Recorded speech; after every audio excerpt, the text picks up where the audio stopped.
Hi, my name's Robert. I come to you as an automobile enthusiast that have maintained, serviced, and repaired my own vehicles in excess of 30 years. I've had a car that lasts over 400,000 miles. The current car that I'm driving has over 220,000 miles on it. It's a 95 model. So I hope you can benefit from the information I share. Thanks for tuning in. Hey, this video is going to show you how to replace the front motor mount of a Volvo S70. The front motor mount is the one inside the passenger's side front wheel. So let's get started. First thing you want to do is jack the car up just a little bit, take a little pressure off the wheel. I've removed the hubcaps. Now I'm going to pull those lug nut bolts a little bit loose. Okay, before I jack the car up, the opposite side you want to put a piece of wood to set the wheel so hopefully it don't roll. Something bigger would be better.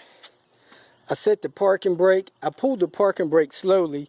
The parking brake system on these cars are a little sensitive, so you don't want to jerk that cable around. You don't want to break it. I've already broke those lug nuts loose, and I jacked the car up slowly. So when you jack the car up, the front and the back tire will come off the ground. Now I'm going to pull those lug nuts off, and I'm going to set a jack stand under there for safety. Okay, I lowered the jack on the jack stand. That's where I position the jack stand. The next thing I'm going to do is take this little washer nut here off.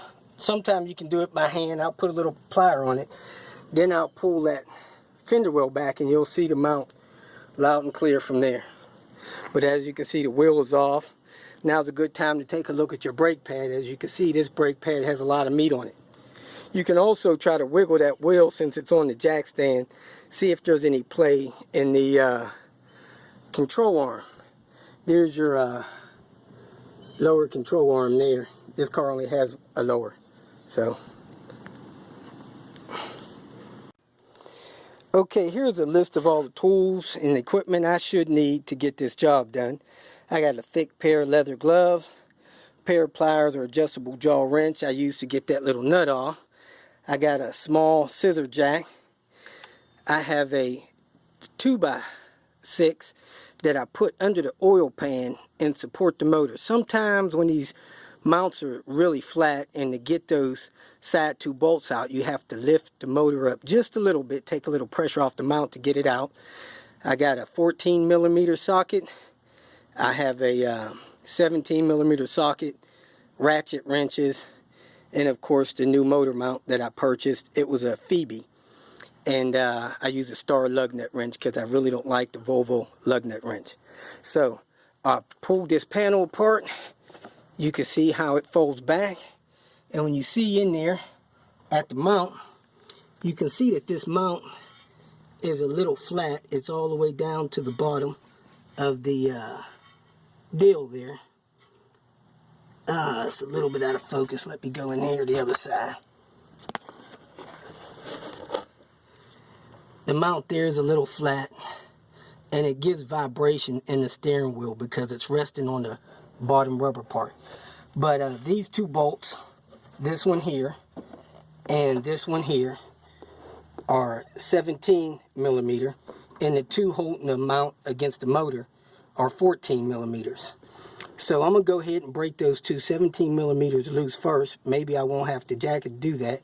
Then I'll put the jack under there. I'll break these 14s loose. Jack it up just a smidget to take the pressure off those bolts and pull those two bolts out. Set the new mount in there and go from there. Okay, as you can see, I have the two subframe mount bolts loose or removed. I have the two bolts here on the side of the motor. They're also loose, finger tight. I put my little jack in place down here, supported under the oil pan. It's a little longer than I wanted, so I had to twist it sideways. So I'm going to turn it up just a little bit by hand, and I'm going to watch the motor lift up. I want that motor to maybe come up maybe a ½ inch, just high enough to take the pressure off those screws so that I can get them out by hand and get the new mount in. So I'm going to go ahead and take these bolts out, set the new mount in place, and go from there. Okay, I set the new mount in place. I set the 2 lower bolts in first, make sure it was lined up properly. Then I set the 2 side bolts in here, and I'm going to go ahead and hand tighten them so that they can be in the position. Then as soon as I get them snug, I'm going to go ahead and lower this jack off of this oil pan. So that should take 5 minutes at the most. You don't want pressure on that oil pan long. Okay, I got those 2 bolts snug down. So I'm going to reach down here and lower this jack by hand. Get that pressure off of that oil pan there. And you can see that there's a little bit of space, about 1/4 of an inch, between the bottom of that lower bolt and the rubber on that mount. So I'm going to go ahead and tighten those bolts down. I'd have to double check on the torque value. I'll try to put that on the note. The torque value on those motor bolts, you know, my guess they're going to be around 18 foot-pounds. And then on these lower subframe bolts, they're probably going to be around 37 foot-pounds. So you can verify that. I'm going to go ahead and tighten these down and put this back together. Okay, I got those bolts torqued down nice and tight. I'm looking at my CV joints. They look good. While I was tightening the bolts, I noticed that this brake hose, if you can see it here, the brake hose is cracked. So it might be a good time to take a peek at those brake hoses. But I'm going to go ahead and talk to the owner about getting those brake hoses replaced sometime in the near future. So I'm going to tuck this thing back here and put this little washer nut on here, the little retaining nut on that. That could be hand tight, or you could snug it down with a pair of pliers or something. And when I put the tire back on, I always put anti-seize on my lug nuts because I don't like the lug nuts getting locked on there. So I use a little anti-seize when I put them on. If you have any questions, go ahead and post them. And that's pretty much all it is to replacing that mount up front there. And total process about 15 minutes. I'm going to go ahead and wrap it up. Look like it's about to rain here. And I'll try to post the torque values for sure. And just when you put the lug nuts on, make sure they're nice and tight and everything's in good shape. Raise the car.